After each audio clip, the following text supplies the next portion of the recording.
Despite the changes, the federal opposition claim the Treasury's or the Treasurer's authority has been diminished over his strident defence of the proposal, which was strident until it wasn't. Joining us live now, Shadow Industrial Relations Minister Tim Wilson, who was one of the chief agitators of the original plan. Let's start off with your reaction to these changes, Tim.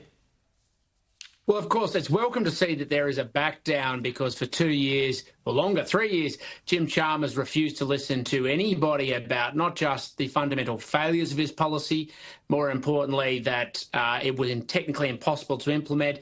More of the point, it was setting a precedent that once it was implemented would be replicated under other assets, including the family home, trusts, small businesses and the like. But what it really highlights is that you can't trust this government on tax when they're putting a policy proposal forward. If they can't find a way to broaden it out and hit other people, then they're going to have to look at ways to retreat because they've been exposed. Right. Is there some applause, just taking a different approach? Should there be some applause? Let's put it that way for the Treasury, in that he's recognised, all right, there's an issue here. I won't press ahead with it. I'll walk back. I'll take the criticism on notice, and we'll try a different approach. Is there any sort of thanks from your part about that? Well, if we had have done that in response to the initial criticism and engagement, but instead there was a dogged persistence that they were right, they hounded down and shouted down anybody who raised any criticism, demonised anybody who raised legitimate criticism and insisted this would be going forward, then banked the expenditure in their budget. But they're persisting with their war on self-managed superannuation funds, and this is the critical point. Labor is the party of industry super funds and mobilised capital, and they're still going after Australians' retirement savings. They're just targeting a narrower band in the hope that they'll be able to get their plan through. Well, the idea is that they can afford it now, particularly for those with balances above 10 million.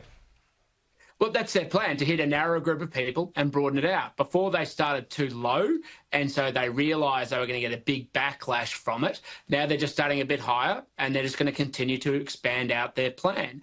This is ultimately part of a longer-term plan to hit SMSFs, right, to try and force people into the funds that they control and to be able to mobilise and control the retirement savings of Australians under the Labor Party. So will you support this revised plan? Sounds like you won't. We're waiting to see the detail because, as Jim Chalmers has basically acknowledged himself, he didn't understand his plan to date. We're waiting to see the consequences of it and the detail. If Jim Chalmers didn't understand it 3 years ago when he first put it forward, to the extent that he's now been forced to back down on it, I think it's a bit much for us to be asked to just sign up to it now when we haven't seen the details. So is there room to move on those super high super balances?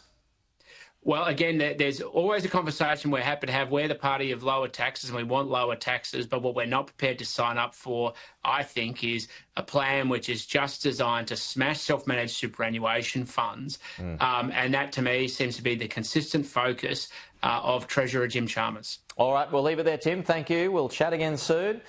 Well, let's try this.